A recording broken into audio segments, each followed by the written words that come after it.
from the body and the flexibility that gives us in terms of the expansion packs and the interchangeable mount, to the sensor with its increased dynamic range for tackling scenes that possibly we couldn't have tackled or captured faithfully before.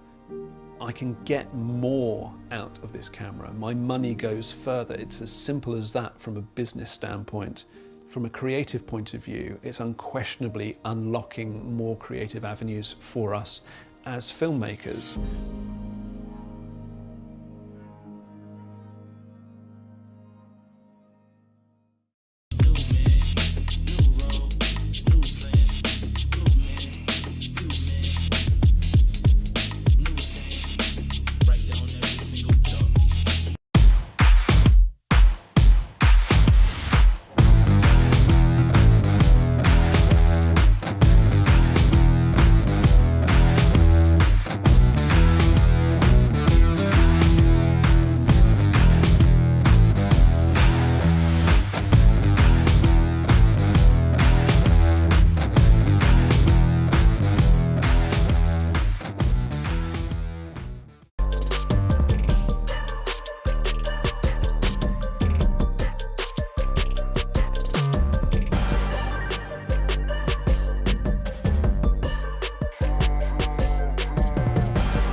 Hello everyone, welcome back to ProAV Live. Thank you very much for joining us for yet another one of these little informal Q&A sessions, the first one in May, this one. So the way these work, if you haven't joined us for one of these before, is really simple, you know, very informal. It's just me chatting to you guys in the chat for an hour or so, half an hour or so, however long we need basically. I'm going to spend 5 minutes here at the beginning, just running you over very quickly some of the big news that's happened this last sort of week or so since we did the last one of these, and then we just dive straight into whatever you want to talk about. So I can see on my laptop here next to me anything that happens in the YouTube chat. I can see the Facebook comments, all of it here. So just ping us a subject, say hi, tell me where you're watching from, tell me what kit you're using. If you've got any questions at all, if you're thinking about buying anything and you're not sure what works with what, anything like that, just let me know down there and let's talk about it. So what has happened this week? A couple of big things. I mean, obviously, literally just before we did last week's one, the firmware update hit for the Pocket 6 cameras from Blackmagic, the 7.3. So this one that fixed the blue tint. So we hadn't released our video for that yet. When I did the last stream, we released it just after I finished the last week's stream version of this stream. So if you haven't seen that, head over and watch this video if you've got a Blackmagic camera, because it's actually a really nifty little update. If you own one of the older Pocket cameras, it brings you Generation 5 color science, which is a huge deal. It's nothing new. You know, the new cameras have had this for a little bit, and you can have Generation 5 color science in the Pocket cameras without needing this, because you just shoot in RAW and then apply that color science in Resolve later. Somebody's watching from Dublin in Ireland. Hello, welcome. So it's Generation 5 isn't new for in this update, but this update brings it into the actual camera if you already had a normal Pocket 6K or Pocket 4K, which is brilliant because it's such a nicer color science for those cameras. It gives them really lovely skin tones, very nice highlight roll off. It takes everything that was good about Blackmagic's already and makes it even better, in my opinion. I think it's a really lovely color science update. Just tweaking color science. It's nothing that you couldn't achieve by grading. It just means that they look that little bit better straight out of camera, which is always very, very welcome. Dan the Man Porto is watching from Australia, which I assume is Melbourne. That's amazing. Thank you very much. It must be middle of the night over in Australia, or is it really, really early in the morning? Let me know what time it is, Dan. So it added that, but it also added the blue tint update, which is brilliant for people like our showroom model that was struggling with a massive blue color tint, which you can see very much in this thumbnail. Look how blue that monitor looks on the back of the screen. It gives you this little interface in it. I'll just move this, see if I can find the bit where we show it. It's somewhere near the end, I think. Here we go. You know, this massive blue color shift, and it gives you the tools which you need to just jump in there, adjust these sliders. You know, it's like you're in a grading software, but all you're doing is changing the color that's on the back of the LCD screen. So that's very, very welcome. It's useful for more than just correcting this current problem of blue tint. It's going to be helpful for correcting the drift from LCD screens over time, all the rest of it.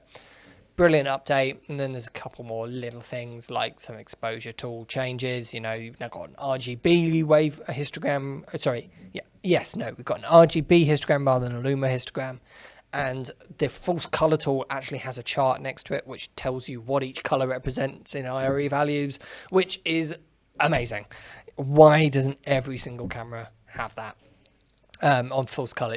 False color is so hard to use without a reference chart like that. It means that you've got to have memorized exactly what those are. Maybe you've got it for reference on your phone from their website, something like that. Ridiculous if you don't have that on camera. It's so important to have there and then. So yeah, that was a really good little welcome update from Blackmagic, but it did happen before the last stream, so I've talked about that quite a lot. What happened a couple of days afterwards was Atomos's big announcement. So we put up an up-to-speed video on this, which I will find and pull up. There it is. Atomos released the Ninja 5 Plus, which is like a beefed-up supercar version of the Ninja 5, if you like. And they teased the Ninja Stream, which we're going to get more details with over time. Now, I'm very, very intrigued to find out what the Ninja Stream is. It's this one with the antennas here in the middle. That one. Now, this is very interesting from Atomos. It puts them into a whole new realm, because not only it seems to be this halfway house between a streaming encoder to connect to destinations and then a point-to-point encoder like their prisms and stuff like the cubes from Teradek, but then also maybe a wireless on-set device like a Teradek or a Holyland or, you know, Axon or any of those. So it's really interesting what this stream might do. The information that they give us isn't much. We really don't know that much about it. We've got this really handy chart here, which lets us sort of know what it can do. Can you see that? There we go, and what it can't do. So it can record like the others, gives you 10-bit HDR, 4K 60p, can do H.264 and H.265 encoding, which is something that's come across from the new Plus model. And it can do HD and ProRes. What it can't do is any of the RAW stuff. So it won't. We know for a fact that the Ninja Stream won't be able to be a RAW recorder, no ProRes RAW in it, which is interesting. Because I imagine this will be the most expensive of the lineup. I don't know that for sure, but I imagine it is. But what it gains is this Ethernet, USB-C, and Wi-Fi connection. And then what you can do with that, it says, we're excited to announce it, with the Wi-Fi, Ethernet, and USB-C to usher in a new era of streaming and productions without a computer in sight. Designed specifically to overcome the challenges of today's production, so basically he's talking about COVID there. The incredibly powerful Ninja Stream allows you to capture, edit, and proxy record, share with others on set via Wi-Fi and Ethernet, plus live stream your content around the world without the need for a PC all at the same time. And it says initially the Ninja Stream, due to its premium price point, so I'm imagining it will be the most expensive of the bunch there, will be sold into the big production rental market. The technology underpinning it will be cut down and incorporated in future Ninja platform products for the pro video and consumer markets. So we really don't know what this is. Is this just going to be a relatively pricey Ninja thing, you know, that's going to cost several times the amount of the normal ones, but available for anyone to buy? Or is this not even going to be available for everyone to buy? Maybe this is a product which they will only supply direct to some rental houses. We really don't know what this will be. But it's a very interesting idea for a product. The Ninja 5 Plus is a different matter. In fact, Mark there says, definitely want a monitor for my FX6, but that Ninja 5 Plus is just so pricey. I agree with you that it is pricey, because it is pricey. Let's just compare it here to the normal Ninja 5. If I pull up the normal Ninja 5 on the website, Ninja 5, there we go. So the Ninja 5 is 525 of your British pounds without VAT. The Ninja 5 Plus is 1,250. So, you know, you're talking over twice the price, a significant amount over twice the price, for what is essentially the same piece of hardware, just with new internals to capture more practical things. And when you look at it like that, it's very pricey. It's very pricey for a 5-inch monitor. But if you take a step backwards from that and you forget what it looks like, you forget that the Ninja 5 exists, and you just think of a raw recorder to be able to work with any camera on the market and record whatever the raw output that camera is, whether it's all the way up to 8K 30 frames a second. If your camera can output it, this thing right now can record it up to those resolutions and frame rates, like 4K 120 frames a second in RAW or 8K 30 frames a second in RAW. What else can record that? Blackmagic cameras internally. I don't even think Sony's XOCN recorders can do it for the Big Venice, because that doesn't go up to 8K. You know, there's no cameras from Sony that would do that for it. You know, really, Blackmagic cameras and Red cameras internally. That's it. That is all that can record that, apart from maybe the R5's internal thing, but that overheats very quickly. There is nothing really else on the market that even comes close to this in terms of capabilities. And so when you think about it like that, and it just happens to be inside a very convenient small little body that everyone's already already familiar with, you start to go, okay, maybe that price point makes a bit more sense. I mean, Nick can how am I saying that? Nilk your username there. Ninja 5 Plus will be more of a future-proof purchase. Yeah, absolutely, it will be. And lots of people talking about the R5. Young Sang Cho says, just want to see the real-world hands-on review paired with an R5. And Paramount Chief Productions LLC says, will the R5 still overheat if used with the new Ninja? And this is one of the big question marks with it, is that in Atomos's press release, so I don't think they said anything in here. No, there's nothing there. But then when you view the announcement and you download this press release from them, you get down to here and you say Ninja 5 and the 8K workflow. We're also delighted to announce that Ninja 5 Plus will be able to record 8K 30p ProRes RAW when connected to a Canon EOS R5 mirrorless camera. Now this came out and I was sitting there and reading it and went, what? And I called Canon straight away and we're like, can it? And they said, we haven't announced anything yet.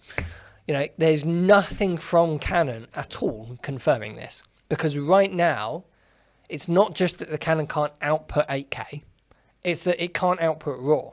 Canon R5 can record RAW internally. It can't output the RAW in any way, shape or form right now.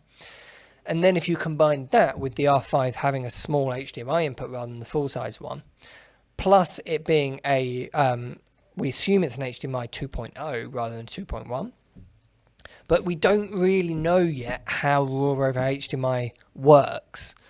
Because in the SDI world, you know, you've got BNC, you've got 3G SDI, 6G SDI, 12G SDI, and they all come with a limit as to what you can output. You know, 3G SDI is HD only in HD 60p.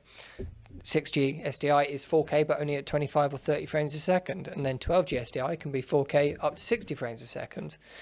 But that's for normal video signals over SDI. The minute you change it into a RAW signal, then all of that changes, and it's just a data stream going out over that port. And so that rulebook gets scrapped, and you can send a very different sort of levels of frame rates and all the rest of it, which is confusing for a lot of people. But we don't really know how it works over on HDMI, because that's over on SDI. Is it the same deal over on this HDMI side? Because that would explain a lot, and it would explain how cameras are able to do this. But we don't know. And so the only thing we've seen from anyone saying that 8K ProRes RAW is going to be possible here on the R5 is Atomos. Nothing from Canon whatsoever. And yet they say it here in their press release. Here we go. Atomos and Canon are delighted to be bringing customers a world first for capturing stunning, pristine 8K images with such an affordable, capable and compact camera system. This will be a true game changer in content creation. Whacking out that term game changer again, Atomos. It's really interesting. It really is interesting. I mean, they do say it's coming later in 2021, so they're not saying it can do it right now. But I don't think they would be putting this in their press release if it wasn't something that they knew was technically possible. I mean, Atomos do like to, you know, announce things. They love marketing. They love the buzz that comes from announcing big things. They do sometimes fall guilty of being a marketing first kind of company where the tech team is still going, hang on, we haven't quite finished that yet, and you're still announcing it. I have sort of got the gist that things like that have happened before sometimes with them. So maybe it's a bit of that, but I don't know, with involving another company like that, I don't know if they'd do that. So fingers crossed, there's an announcement around the corner from Canon saying, yep, we're not going to tell you how we've done it, but the R5 can do over HDMI, 8K up to 30 frames a second raw output over its HDMI port, which would be incredible. But yeah, raises a couple of question marks as to how technically they're doing it. Who knows? And as you say there, Paramount Chief Productions, it's will the R5 still overheat? This is my main question, because the R5 can do raw 8K internally. And not only that, it does amazing raw internally in 8K. The 8K raw on the R5, I would say, is my favorite image quality from any camera, any Canon camera on the market right now. borderline from any camera, to be honest. I think it is stunning. It really is stunning footage. The trouble is that it's a pain to work with because it overheats very quickly, and then you can't recover. It's all of the problems that everyone's heard about with the R5. Recording in 8K RAW is the worst case scenario for all of them. And so really it is a difficult format to work with on an actual production beyond just a few clips here and there. And that we do have lots of customers that are using it, and that's how we're saying, and they're telling me that they're using it, is, you know, I use the example of the wide establishing shot. You know, they might be doing a shoot and then they want to run outside to get a wide establishing shot of the whole building with the sun in it and stuff like that, and that's when they stick on the 8K RAW mode. They use it for a couple of shots like that, or maybe that one hero shot down the thing with a really wide dynamic range and some really small silhouetted details, things like that. They use it for that, you know, not all of the time. But that is because of the overheating. You know, if it didn't overheat, I reckon people would be using that a lot more. And if you could, then the R5 for what it can do, especially with that 8K, is actually a very affordable video production tool. I know it's an expensive camera from a stills photography point of view, but if you think about the C70 and the C200 and the C300 Mark III and the C500 Mark II, you know, or Sony's cameras like the FX6 and all the rest of it, £3,500 exFAT for a tool that can do 8K RAW is very affordable. And so actually then adding the price point of the Ninja 5, even though it's quite an expensive little recorder, still makes it quite an affordable proposition for recording that higher quality mode. So if recording it externally doesn't overheat, I just think it changes everything about that camera. That elevates that camera to a whole new level if that is what's going to happen. But we don't know if that is what's going to happen. Who knows? Who knows indeed. Right, I think I've just gone off on a massive, massive ramble there. So let's get on. Oh no, there's a couple of more things that I wanted to talk about. What were they? Canon Week. We're talking about Canon. Let's talk about Canon Week. So in a couple of weeks' time, the 24th to the 28th, we're going to be running a week of promotions on the website called Canon in Motion. And it's pretty much, I mean, we're still fleshing out a lot of the details, but it's pretty much the biggest promotion on Canon products we've ever had as a dealer. And, you know, we've been going over 20 years now. So that, if you're looking at buying Canon cameras, definitely keep an eye out for that week. Get in touch. That could be a really exciting week for people. Lots of offers, lots of content going on, all that sort of stuff. So mark that in your calendars. 24th to the 28th of May. We're going to have a lot of buzz around Canon here at ProAV during that week. So stay tuned for more details on that because it's quite exciting. The other thing I wanted to really quickly mention was scrolling through News Shooter. I hope you saw this blog post by Matthew Allard. Fantastic website, News Shooter. Little shout out to News Shooter. I don't need to shout out to News Shooter. I'm sure every single person watching this already reads News Shooter. But just in case you don't, what are you doing? Head over to newsshooter.com. It's a fantastic place to get your news for the camera industry. This tilter cage for the Blackmagic Pocket 6K Pro caught my eye because it has done this, which is exactly what we've been talking about on these streams for quite a while. It looks brilliant. It is a way of extending the EVF. Comes with the Blackmagic, well, it doesn't come with it, the optional EVF unit for the Pocket 6K Pro, and positioning it somewhere other than locked there to the top of the camera, which is just so welcome. It's this little cable and port, which is exactly what we were all talking about needed to happen with that camera. Absolutely brilliant.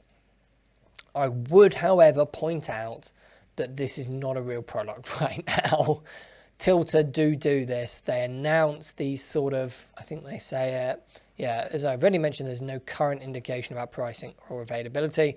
And when I tried to find it on Tilta's website, I couldn't find anything on there. We haven't been told as a dealer about it. So, who knows how far away from market this is. They might not have actually got it working yet. We've had that sometimes from some brands announcing what they're working on rather than what they've actually finished working on. But as a concept, if this gets to market, what an incredible product. I'm a huge fan of this. This would be brilliant to have. There's this photo down here as well of it sticking out there to the side for it to be used on a shoulder rig. Absolutely brilliant. It's exactly what I was hoping for the Pocket 6K Pro.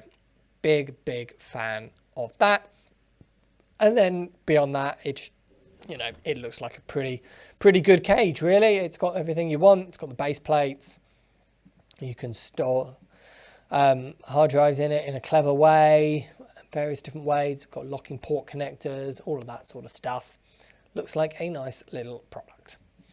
Right, that's it for my little updates. Let's crack on with some of your questions. Dan the man coming in with a huge one. 3 minutes into the live stream, what's your current favourite camera overall? How am I meant to answer that question? It's really difficult to choose favourite cameras at the moment. Like, really difficult. There are so many good things. And if you look at pretty much every camera manufacturer, I think all of their lineups are in a really good place at the moment, particularly Canon and Sony. If you look at what Canon are doing, let's flash back to a few years ago. Sony had the FS5 and the FS7, both very good cameras, both very popular cameras, both very flawed cameras in a lot of ways, actually. There was a lot about those cameras that I didn't like. I didn't like the codecs, and I didn't like the limited processing in the FS5. The monitoring output stuff always irritated me in 4K, that you had to turn. The amount of customers I had to explain to that you could have the internal recording, the screens on the camera, or the HDMI output. You could have two of those active at once, but not all three, and you had to choose which two. That was such a pain to work with. And then the FS5 was great, but the colors were never quite as good as some of the other brands on the market. And then on Canon wise, you had the C200, which was a lovely camera. I loved the C200, but there was the RAW and then the MP4 and nothing in between. The age-old crying out for 10-bit on the C200 problem that we had for many years with Canon. And then you had the C300 Mark II and the C500 Mark I. C500 Mark I, very old by that point and didn't really make much sense for a lot of people towards the end of its lifespan. C300 Mark II was still great in terms of codecs, and it's actually the camera that's filming me right now. We used it a lot on this channel. We've used it basically since the beginning. But it's big. It's a big camera. It's chunky, and the big rook monitoring bit at the top, I think their new body design massively improved the C300 as a camera. And also the autofocus technology was very early in their lifespan. It didn't have the touch screen, all the rest of it. And now you fast forward to now, you've got on the Canon front, you've got the R5, the C70, this C300 Mark III and the C500 Mark II. All incredible cameras, really good cameras that can do, it always used to be that Canon cameras couldn't do slow-mo. Well, now we've got on all of those cameras, we've got 4K 120p. So, that has gone as a problem. You've got RAW recording on most of them apart from the C70. You've just got so many things that we could never have dreamed of back then in the Canon lineup. So I really like Canon's lineup right now. And then on the Sony point of view, if anything, things are even better because we've got the A7S Mark III, which came along and just... Well, first up, the FX9 came along and wowed me, really wowed me. All of a sudden, my problems with Sony's colour science disappeared, and they had really nice colour science. They came out of nowhere with autofocus that was, in some cases, better than Canon's, just harder to control. And then they followed that up with the A7S Mark III and the FX6 and then the FX3, all very similar cameras with the same sensor effectively in different ergonomics. And those are just stunning cameras, in my opinion. The image quality in them is lovely, really lovely. And then being able to go up from 4K up to 4K 120p in whichever codec you want. You want to do it in H.265? Sure, there you go. You want to do it in All-I? There you go. You just need to buy these cards. You want to do it in long op? No problem. You know, that flexibility, I really respect that Sony give us that. I think it's brilliant. So both Canon and Sony are in such a good place with their camera lineups right now. I genuinely struggle to pick what my favorite of the bunch is. We use Canon here on the channel, so I'm normally more familiar from a user point of view with Canon products, and so I tend to just sort of lean a little bit more towards that way because of that. But I would be really hard pressed to answer the question if I was buying a camera right now for me and my work. You know, if I was leaving ProAV, starting my own production company, that sort of stuff, I would have a really hard time choosing which camera. And like, I genuinely don't know which way I would go. I think the C300 Mark III, very, very tempting. For me, it would be between the C300 Mark III and the FX6. Very, very tempting options. I love the full frame of the FX6. I love the codec choice of the FX6. I love the image quality of the C300 Mark III. You know, the images that come out of that camera are, you know, like a Arri Alexa, in my opinion. They're just brilliant, absolutely brilliant. So I would have a really hard time trying to decide between the two of them. But yeah, that's my cop-out answer for what's my favourite camera overall. Okay. Nilkan, just a quick question. With the new RAW 8K, 12K video cameras about to come to the market, will all new laptops, CPU and GPU, be expected to be able to work on the fly with 8K, 12K, 16-bit RAW? Who knows? Who knows? I mean, all new laptops, definitely not. You know, you have to buy a high-end laptop. You need a lot of graphics grunt for RAW. So a lot of noise has been made about the Apple M1 chips, for example, since I'm looking at a Mac here in front of me. And for H.265 work, the M1 chips, in my opinion, are the best computers on the market. But they do fall down currently when it comes to RAW and all the rest of it, because they need a really they're very graphics card processor intensive rather than your processor, your CPU. They're GPU intensive rather than CPU intensive. That's the way I should put it. And so because of that, Apple don't currently make any computers with the M1 chip and really good graphics processing in them. And so really for that, you're going to want either their current high-end things, you know, the big iMacs, the Mac Pro, that sort of thing, or a decently spec'd out PC. And I'm not very familiar with PCs. You know, we don't sell PCs. I'm a Mac person for all my sins. And so I'm definitely not going to be recommending PC setups to people. What I would say is it really depends on your RAW codec. You know, if you're talking about the 8K RAW on the Ninja 5, that's going to be ProRes RAW, and so you're going to be on a Mac in Final Cut, and in which case it's going to fly. If you're talking about RAW from, say, the Blackmagic 12K in Resolve, that's actually really efficient as a codec, and you know, I can play back the 12K RAW on these laptops here. It's not ideal. I'd like a more higher end computer, but I can do it.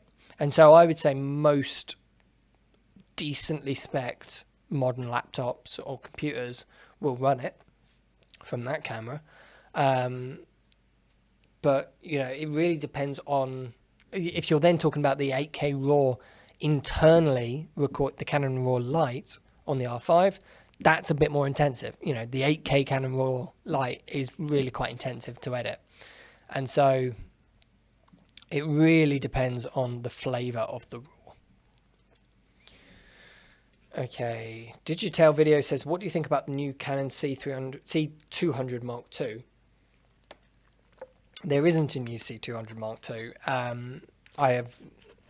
Firstly, the way these unreleased cameras always go with us here, we're a dealer. If it hadn't been announced yet and we'd been told about it, we'd be under an NDA and wouldn't be able to talk about it. And if it doesn't exist yet and I don't think it's coming up, I'm not going to speculate about it because I don't think it's coming up. And so I'm not really able to talk about the C200 Mark II. I don't know whether it's coming. I don't know. I don't know is the answer. Mark IV, I've just not had experience with RAW myself. Is it worth it? Yes and no. It depends what you do.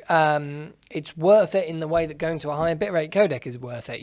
It comes with its own struggles, but you get some benefits from it. So it's always a trade-off. It's about choosing the right codec for the job. So it's nice to have a camera that's flexible, where you can bump it up to RAW when you want it, and then down to compressed long op when you need it. Being flexible is the key. RAW as a whole, though, is going to be a beneficial technology to take out a middle step in the, we've got very good codecs now with good ProRes and all the rest of it. You don't need RAW. RAW, it's not that you're going to see this massive improvement when you go over to RAW, for the most part anyway, because those codecs are so good. But at the end of the day, from a workflow point of view, the current system without RAW is flawed. It's fundamentally flawed because you're baking something in and then you're trying to change it after it's baked in.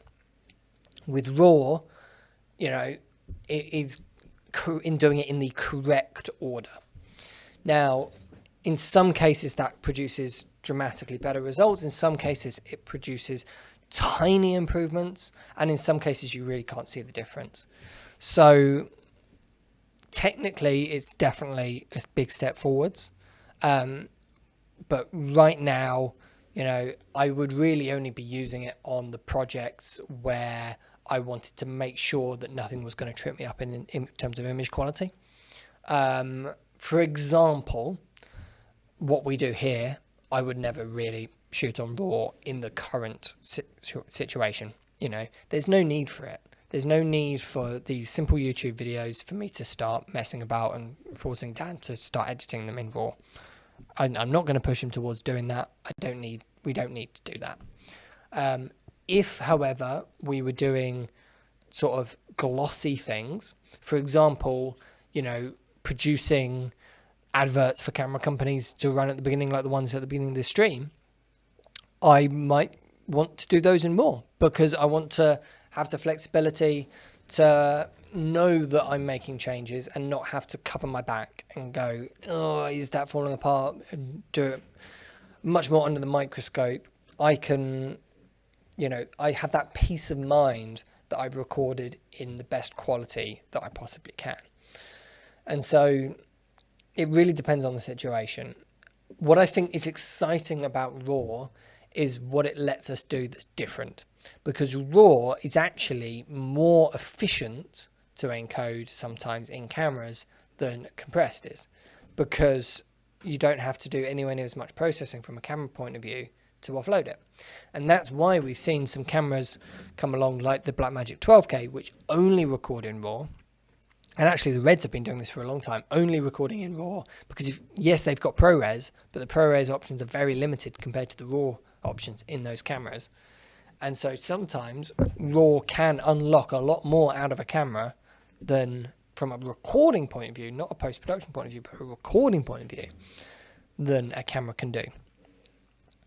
So I think it could be, I think we'll move towards seeing much more of a difference with RAW, and I think we will definitely move towards RAW being the main way for decent quality capture in the future, because it will simply unlock some things which aren't currently possible. That was a very rambly answer. Hopefully that made some sense to people. I'm not sure it made much sense, but there you go. Oh dear. Right, Leo Noval. I'm an old guy. Oh, don't put yourself down. But very new to the video production. Okay, so lots of experience, but not necessarily in video production. Fine.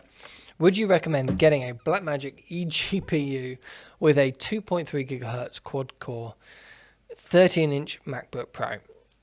Yes, the 13-inch MacBook Pros have quite small graphics on them. Having an external graphics card will help. With the Blackmagic eGPUs, you're probably going to want to be in Resolve. If you're in Resolve, one of those should really help with your edit and everything like that. If you're in other software, I'm not sure actually whether you're going to see much more of an improvement. I'd have to do a bit of research into that. But yes, I would imagine it's going to help. Okay. Will the new RF Pro body mirrorless R3 or the Nikon Z9 body be more DSLR sized to deal with heat issues, as the current mirrorless cameras have issues with heat currently? That's what I'm hoping. We don't know enough about the R3, and I'm not very familiar with Nikon's lineup, but we don't know enough about the Canon R3 to know that.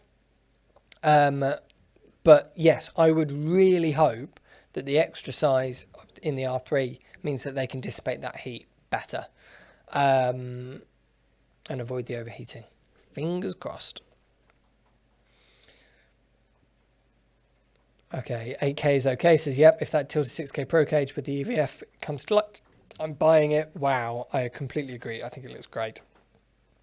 Any chance, Mike Laidman says, any chance the Ninja 5 Plus will work with the 4K 120 from the C500 Mark I? Does it have a dual SDI input? Nope, it has one SDI input, and it only has that SDI input when you buy it with the raw SDI activation code and the little SDI module that goes on the back. But move away from this idea of it will need the dual SDI input, all the rest of it. Oh, actually, the C500 Mark I, not the Mark II. I doubt it. I don't think they're going to be supporting those old cameras anymore. And I know that sucks. It really sucks. But I don't think they will, which is a shame. Which is a really shame. Okay, Young Sancho, question with an exclamation mark. Well, you're in the right place for questions. It's a Q&A stream. Personally, the Canon RF 28-70 motor was super loud when it's hunting for focus, even with an external mic on the R5. Do you have any silent RF lenses to recommend? Interesting. The RF 28-70 was a example lens. It was a proof of concept lens, I reckon. I don't think it was necessarily the most practical lens out there. I personally have never had any problems with the normal RF lenses, the 24-70, those there being too loud. I would, though, for proper work, not put an external mic on the top of the camera unless you really can. All of these are not going to be fine as soon as you take that mic away from the camera. Let me know why you're putting a mic on top of the camera. Are you in that sort of run and gun, there is really your only choice? Or can you get that mic off the top of the camera? Because even if you find the most silent lens in the world, you're still going to get so much better sound by taking that mic off the top of the camera. So unless it has to be there and it's the only way that you're going to record sound from a practical point of view, I really wouldn't use one on the top. Okay. Leo Novel says he has the same problem. Better shock mounts tend to solve the problem. Yeah, that could thing. But what you're probably seeing there by the better shock mounts is two things. You're seeing the mic be moved ever so slightly further away from the lens, which will help. And also you're having a physical disconnect. So a shock mount which isn't physically over plastic connected to the lens will help. That suspension means the lens motors is almost like a tactile. You're moving your fingers on the camera, and so the shock mount gives that disconnect between the microphone and the thing, so that will really help. Video editor bloke, whoops, forgot this was on today. We'll go back and watch the start later. That's okay, we didn't advertise that it was on today. It was a bank holiday yesterday, and so we're doing it on a Tuesday rather than on a Monday, but no problem. It'll be up on demand for a week after this, so yeah, you can go back and catch up. PMAC, I'm interested in filming amateur golf events. What camera would be capable of following the golf ball through the air? I had a Sony PD170 some years ago thinking it would be capable. No, it wasn't. Okay, well, hard one for me to answer there. The camera is not going to follow the golf ball through the air. You're going to follow the golf ball through the air, you as a camera operator. And so the question to ask is, what about that camera is letting you be able to follow it? What's going to make your life easier and what's going to make your life harder? You know, is it a fast refresh in the EVF? Is it a long telephoto lens? You know, what about that is going to mean that you can do it? And then we'll be able to find you a camera that does those things. Okay, Mark says it was helpful. Fantastic. Yeah, I work fairly regularly on high-end branded content and never had a request from colorists and editors or producers. Is it camera ops who'll lead the raw revolution? Interesting. No, I don't think it is camera ops who will lead the raw revolution. I think it will be camera ops that are more willing to use it because it's not going to impact them whether they use it or not. Other than storage space, doesn't really matter for a camera operator.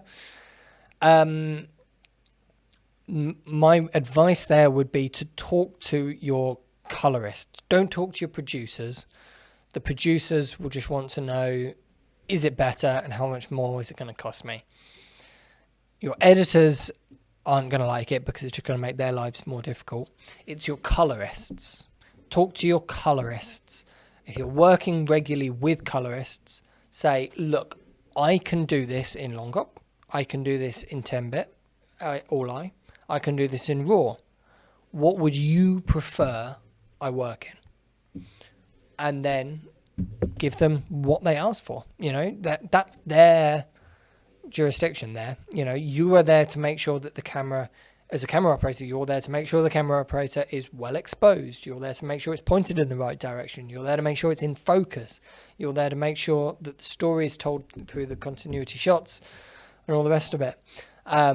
You're not there to do the grade and all the rest of it. The what benefits in RAW, if you're working with a full team of editors and colorists, you know, that's not your part of the process as a camera operator.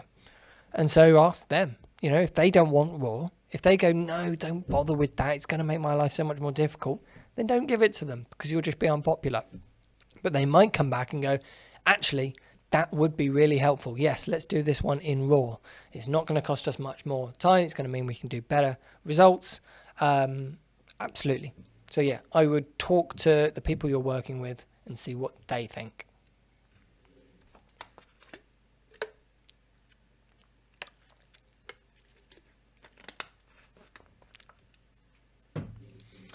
S.A. Khalik, what's your favourite camera and lens of all time?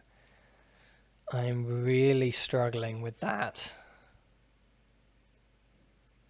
Okay, favourite camera and lens of all time. How do I answer that, Dan?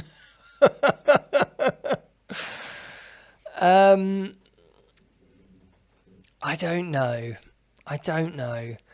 I think for me, the original C300 will always have a soft space in my heart. I think it is a camera that really hit that middle ground of the market well when it came out. It came out at a time when I absolutely, you know, I couldn't afford doing it. It was a very aspirational camera for me. It was, you know, the Red Epic was out and all the rest of it. But that all of a sudden came in as, this seems like the camera to go to for the majority of us. You know, Sony were doing strange things like the FS700 and all that sort of stuff. The C300 just made sense in so many ways for me. And I think that is where a lot of my sort of history with Canon comes from, that camera.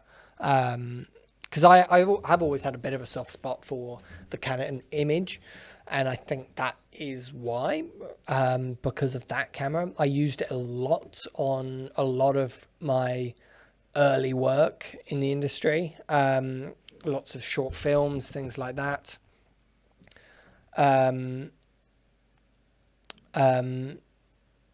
I think that camera, lenses.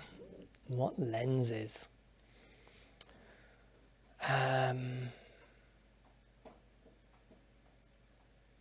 What lenses? I love the Helios. I think of all the lenses I've owned, that little Helios 44. Dan saying the 85mm f1.4. Dan has a real soft spot for. Let me show you the Canon lens. The new Canon. Well, it's not new anymore. It's a good couple of years old. But the Canon EF 1.4 L series lens. Dan loves this lens. Any opportunity Dan has to use this lens, he will use it. For me, that little Helios is an awful lens. For professional work, please do not use the Helios lens. It's dreadful. It's a really bad lens. For having fun, with photography and video, I love it. I love it. Taking it on a walk, getting some really, really shallow, very swirly bokeh shots, which is stupid, of a leaf with loads of out of focus areas in the background. For actual proper work, please don't shoot like that. But for having fun, I really enjoy using that lens. I think it's lovely. Okay, so those would be my two. Okay. Ahmed, hello. I don't know what best memory card for the C70. I'm your friend from Egypt. Hello. Yeah, I can do that. No problem. So the C70, I really like the Angel Bird. So you want SD cards, obviously. We sell a lot of them with this Angel Bird card. It's V90. It's 128 gigabytes SD card. This is a brilliant SD card. It's designed from the ground up for video, rather than these things like SanDisk. SanDisk are also very good, but what I love about Angel Bird is that it's designed for video, and so they prioritize specs like V90. And you can see that here on the front. Look at how massive V90 is compared to Class 10, Speed 3, all those video, the video speed specification is there front and center. The stills ones are secondary, and so this is a card that we really trust and our customers really trust for video. We sell a lot of these with C70s. It's a great choice. Get that one. Leo Novel, quick tip: if you put a piece of felt between the mic and your desk, it won't transport much of the noise of your hands on the desk. I'm noticing it as you have headphones on. Is this annoying? Sorry. I actually have a big desk mat which normally lives on this desk, and I take it off to do streams. Dan, could you pass us the big desk mat? Let's see if that makes any difference since people are talking about it. So we've got this big, which I have just to protect the desk, really. So if I do this, and then I put this down. No, that's going to make it worse. That's not going to be good. Felt. Do you really want felt in shot, though? That's going to look crap, isn't it? Maybe. If it's really annoying, that's... Sorry. You mean at the base of the arm, Dan says. Really? Between the mic stand and my desk, it won't transfer much of the noise of your hands. Oh, I see. Here. Ah, that could be a good shout. That could be a good shout. We'll investigate that. Thank you. Okay, Mark says, nothing changed the game like a 5D Mark II and the £90 50mm f1.8. Absolutely. That little plastic nifty 50 is a amazing little lens. I mean, it's not. It's a dreadful little lens, really. It's a pain to use. I much preferred the 50 1.4 that was sort of twice the price, but still relatively affordable in terms of full frame lenses. Much better lens than the 51.8. But yeah, absolutely. The amount of people that bought that combination just went, oh my God, I can do shallow depth of field. It changed everything. Okay, Cyberpunk Dude. Oh no, just Cyber Dude. Sorry, not Cyberpunk Dude. That's me playing too many video games. I was looking to the FF5 as a single shooter, but after it was discontinued, I was left searching for a new camera. Is the FX6 easy to operate for a workflow with quick turnaround times? Yes, absolutely. Yes, it is. There's also the FX3, which is very easy to use. If you're looking for an FS5 replacement, look at the FX3 and the FX6. Everything that you like about the FS5 will still be there. I think the FX6, particularly because it's got the built-in NDs, all the rest of it, you can absolutely use that really quickly for quick turnaround times. Okay. Oh, I've missed Cameron. Cameron, thanks for the great content. I'm shooting adventure travel content. What are your thoughts between the R5 and the C70? Okay. Sorry, I've just noticed Leo shouting no at me in the chat. I'm sorry, I misunderstood. Okay. What question was I going to ask? Cameron. Sorry, I'm getting distracted already from the question that I missed. What are your thoughts between the R5 and the C70? I need great autofocus for run and gun content, but don't need more than 4K. Really, it's about workflow for that and sound. The C70 is going to give you built-in NDs. It's going to give you built-in mini XLRs, which is going to be a great thing. People are saying the A7S3 or FX3. It sounds like if you're already, if you're looking specifically at those cameras, maybe you're more familiar with the Canon lineup, in which case sticking with the same manufacturer is always a good thing. You know, the R5 and the C70 are both amazing cameras and will get you very good 1080p. I would lean for adventure travel video content, go for the C70. If you need to do stills, there's no competition, go for the R5. You know, the R5 is an incredible stills camera, which also shoots very good video. The C70 is a very good video camera that can't do any stills. So, you know, if you need stills as well, there's no competition. But if you're just interested in video, I personally would lean towards the C70. And video editor bloke, I've missed you as well. Sorry, I'm all over the place today. Still trying to work out my ideal and in-budget lighting kit. What's their thinking with regard to mixing manufacturers? Any issues with the color/white balance being different with bicolor? Certainly you can mix manufacturers. That's not a problem. It's not going to have any impact on the color and white balance being different with bicolor, because color and white balance is going to be different, especially when you're in budget lighting kits. You know, you'll be able to get, with an affordable LED, you'll be able to buy 3 different ones and they'll all measure at different white balance readings. You know, it is just a thing with lighting that unless you pay a lot of money, it's an unfortunate thing that is going to be there.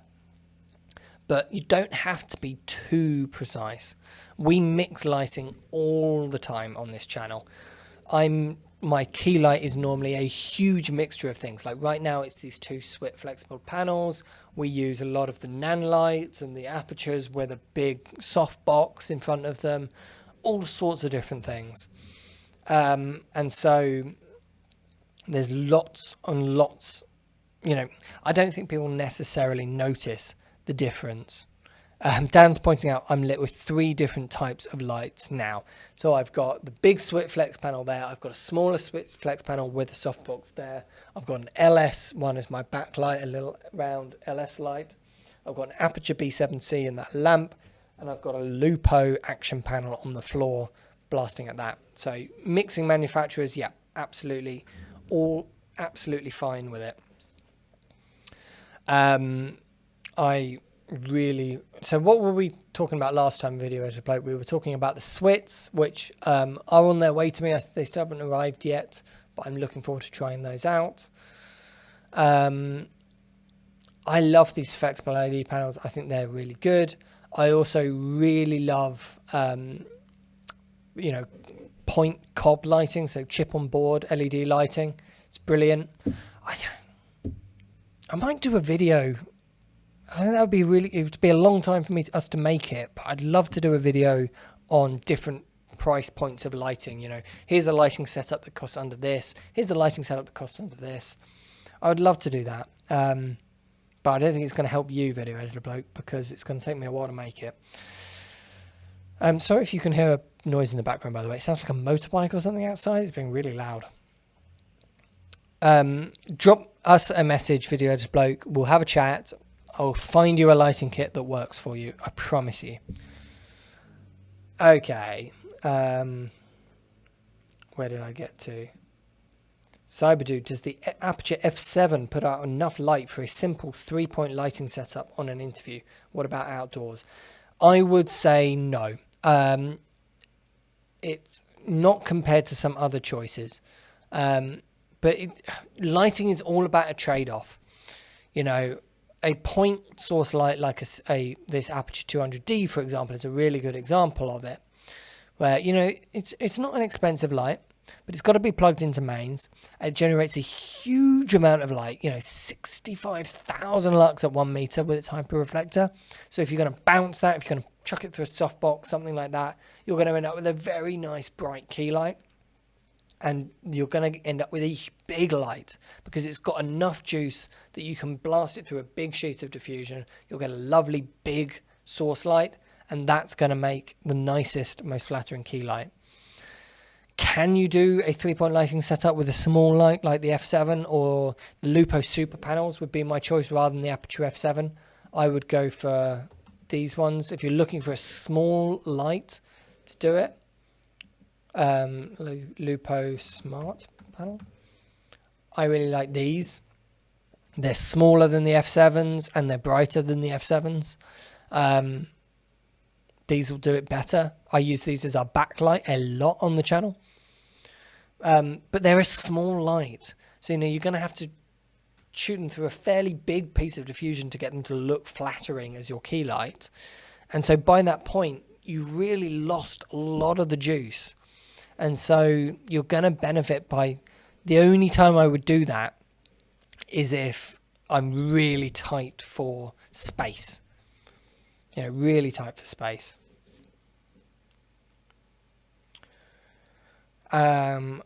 Okay. But outdoors, no. You're going to want really quite powerful lights to be able to do a decent 3-point lighting setup outdoors. If you're trying to do it outdoors on a budget, get reflectors and that sort of thing, and maybe something for a pointed for a backlight, you know, one of those smart panels for a backlight, and then use the daylight as your main source, your main key light, and then you'll be laughing. Okay. SAKE, we love you, ProAV. Thank you. Tommy Calloway just dropping in to say, what's your favourite light? Ooh. I do have a soft spot for lighting. There's a lot of what's your favourite questions today, guys. It's nice and general. It's great. I'm looking over at Dan because really all that we do nowadays is make these YouTube videos for lighting. I'm a big fan of these. I think we both are, actually. We're big fans of the chip-on-board LED lights. You know, the Nan lights, the Aperture lights, that sort of light. You know, you can really blast it. Are any of those plugged in, Dan, and ready to turn on? Can we whip any one of those into camera and into shot with it being turned on? So they are a really great way of getting a very flexible light. You've got to take the time to work with it. You know, you've got to be able to shape, thank you. You've got to be able to shape and craft the light. I'm just going to go backwards here so that I can stay in shot.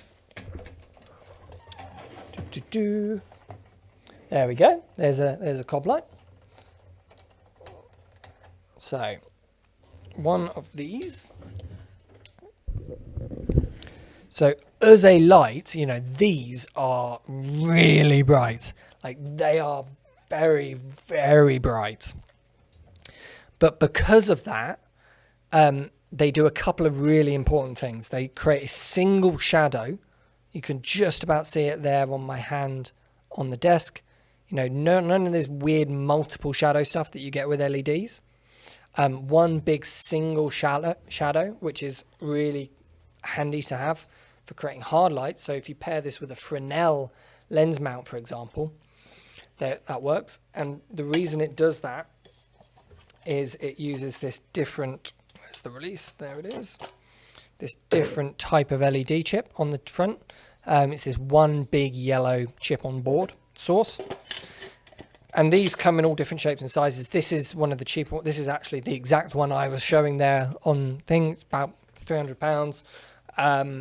Their Aperture Amaran line, which is a bit more plasticky, built for a price point, but still very good in terms of output.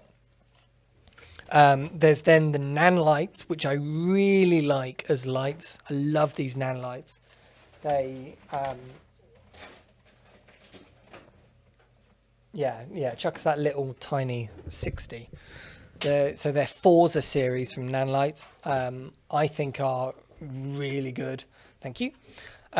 These little tiny ones are brilliant. They're really bright. They're bright enough to be a key light. They're bright enough to think. We use these as the sort of modern equivalent of the dado light sort of working, because they are so small and yet they're really bright. So you can use it as a key light very, very easily. And lights like these are just much more fun to light with, because you can easily chuck them into a big softbox. You can easily just have the reflector on and blast it into a big sheet of diffusion. You can bounce it off things when it's got enough juice to be able to do that properly. You can put a spotlight mount on it or a Fresnel mount on it, so that you can craft and shape and turn it into a really hard directional source, all with the same light. And so for something where you want to have fun with your lighting, really craft it, take your time, really sculpt your image, these chip on board lights, whether it's these Nanlite ones or the Amarans or the Aperture LS Lightstorm ones, like the 300D, the 120D, those sorts of lights, I think that sort of style of lighting are my favorite right now. Their problem is that they are complicated, not complicated, but they require lots of little bits and bobs to get working. You need lighting modifiers, you need sort of cables with ballasts on them and all that sort of stuff. They don't have the simplicity of an LED panel where you just take it out of the box, whack a V-lock on the back, and off you go.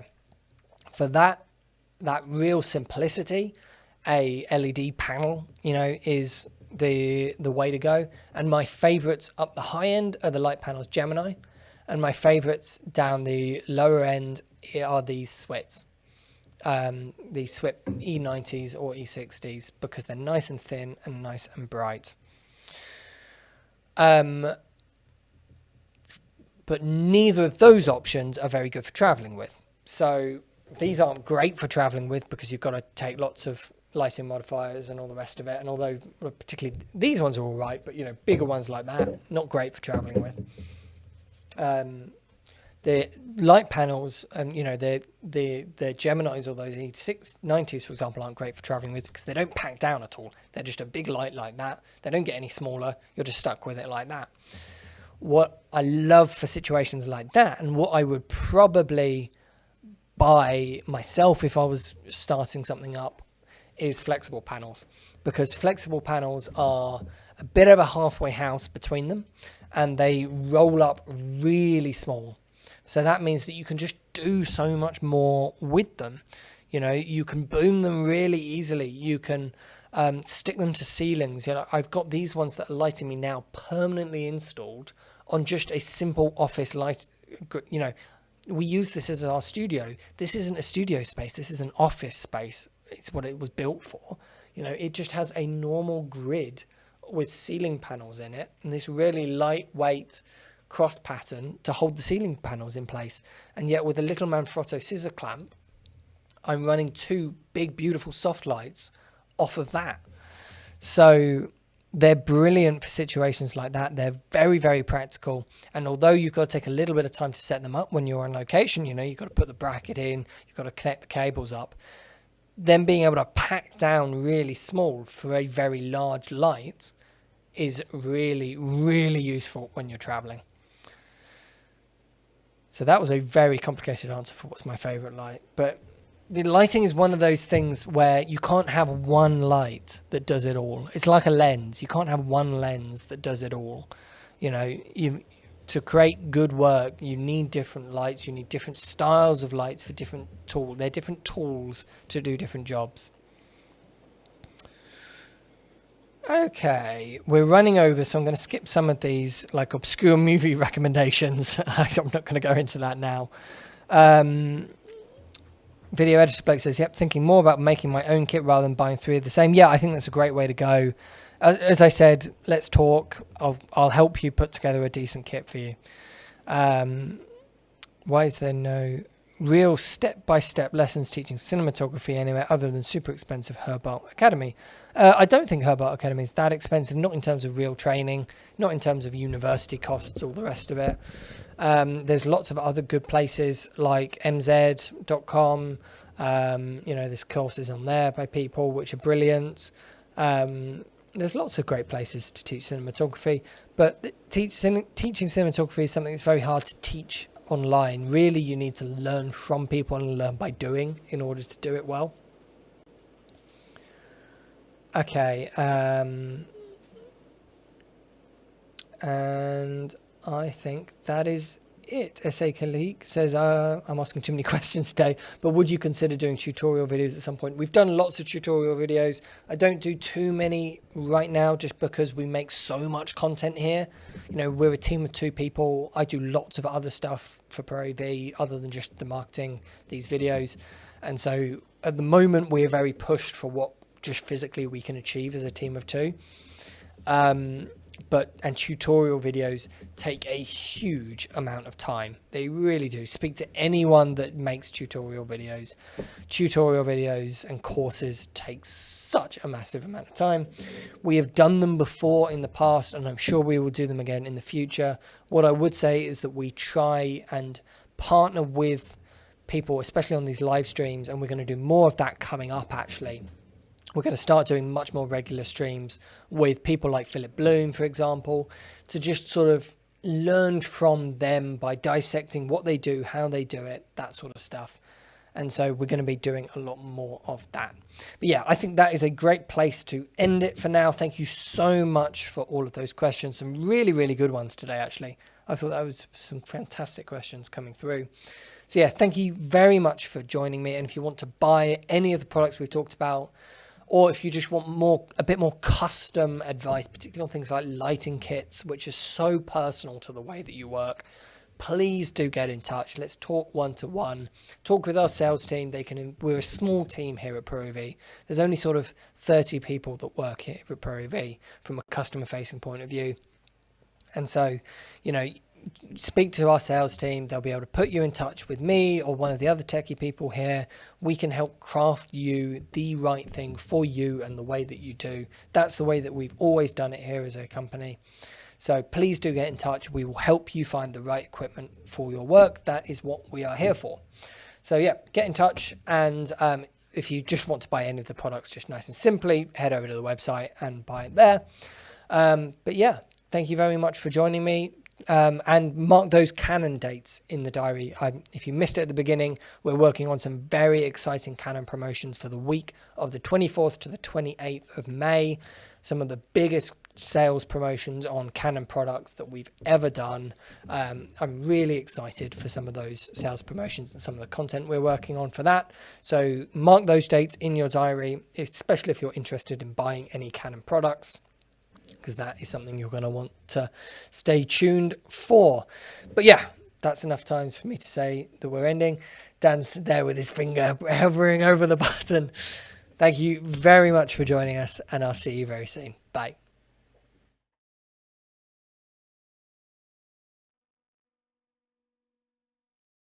XS Wireless Digital is the perfect wireless audio solution for content creators and filmmakers. Thanks to a 2.4 Gigahertz transmission, XS Wireless Digital is a truly plug-and-play system that allows you to upgrade your in-camera audio with one-button operation. With a variety of configurations to choose from, This entry point into the world of wireless will improve your workflow and will expand the possibilities of how you capture audio for your video. For more information, visit sennheiser.com/xswd.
The new Super 35 sensor that Canon have introduced with the C300 Mark III is quite a big step up from other S35 sensors that they have created before. From the body and the flexibility that gives us in terms of the expansion packs and the interchangeable mount, to the sensor with its increased dynamic range for tackling scenes that possibly we couldn't have tackled or captured faithfully before, I can get more out of this camera. My money goes further. It's as simple as that from a business standpoint. From a creative point of view, it's unquestionably unlocking more creative avenues for us as filmmakers.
sadness.